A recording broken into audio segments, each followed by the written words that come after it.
Assalamualaikum warahmatullahi wabarakatuh. Selamat datang kembali di channel The Story. Pada video ini, saya ingin menceritakan salah satu karamah Umar bin Khattab radhiyallahu anhu.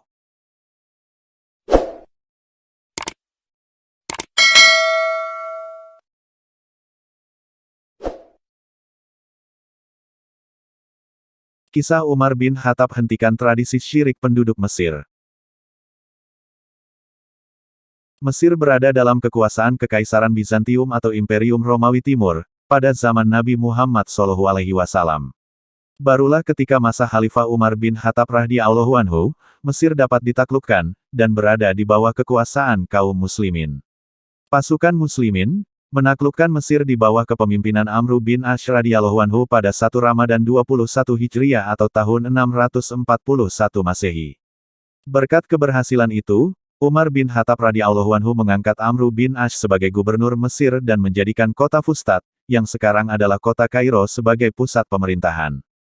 Suatu ketika penduduk Mesir datang menemui Amr bin Ash, pada saat sudah masuk salah satu bulan yang dianggap sakral oleh penduduk setempat. Karena pada bulan sakral tersebut, sudah saatnya penduduk Mesir melakukan persembahan untuk Sungai Nil. Penduduk Mesir berkata, "Wahai gubernur, saat ini Sungai Nil sudah kering. Sesungguhnya Sungai Nil ini tidak akan mengalir kecuali kami melakukan tradisi yang selama ini dilakukan oleh nenek moyang kami." Amr bin Ash bertanya, "Tradisi apakah itu?" "Jika masuk tanggal 11 bulan ini, kami akan mencari seorang perawan ke rumah orang tua mereka. Lalu kami minta kedua orang tuanya untuk memberikan perawan itu kepada kami dengan sukarela. Kami hiasi perawan itu dengan baju dan hiasan yang paling indah, kemudian kami lemparkan dia ke Sungai Nil ini," jawab penduduk. Mendengar penjelasan penduduk Mesir tersebut, Amr bin Ash melarang kebiasaan yang mereka lakukan, sebab Islam sangat melarang tradisi tersebut. Dengan kecewa, mereka mengikuti apa yang dikatakan oleh Amr bin Ash. Dan setelah itu ternyata Sungai Nil mengering dan tidak mengalirkan air sedikit pun. Sehingga kebanyakan penduduk berencana untuk melakukan hijrah.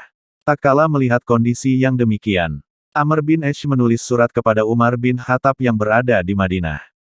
Dalam surat itu dia menerangkan kondisi masyarakat Mesir yang mengalami kekeringan. Khalifah Umar membalas surat dari Amr bin Ash dan membenarkan tindakannya menghentikan kebiasaan musyrik tersebut. Selain itu, Umar bin Khattab juga menuliskan surat khusus untuk Sungai Nil dan menyuruh Amr bin Ash melemparkan surat tersebut untuk Sungai Nil yang sedang kering tersebut. Adapun isi surat Umar untuk Sungai Nil adalah sebagai berikut. Dari hamba Allah, Amirul Mukminin, Umar bin Khattab. Amma ba'du. Jika kau Sungai Nil mengalir karenamu maka janganlah engkau mengalir. Namun jika yang mengalirkanmu adalah Allah, maka mintalah kepada Allah yang Maha Kuasa untuk mengalirkanmu kembali. Amr bin As kemudian melemparkan surat tersebut ke Sungai Nil. Dengan izin Allah Subhanahu wa Ta'ala, Sungai Nil kembali mengalir dengan tinggi air 16 hasta dalam satu malam. Hingga kini pun Sungai Nil tetap mengalir meskipun pada musim kemarau. Dengan terjadinya peristiwa itu, penduduk Mesir menghentikan tradisi jahiliyahnya hingga sekarang. Demikianlah kisah karamah Umar bin Khattab yang menaklukkan Sungai Nil, sehingga bisa menghilangkan tradisi syirik orang Mesir. Wallahu alam, wassalamualaikum warahmatullahi wabarakatuh.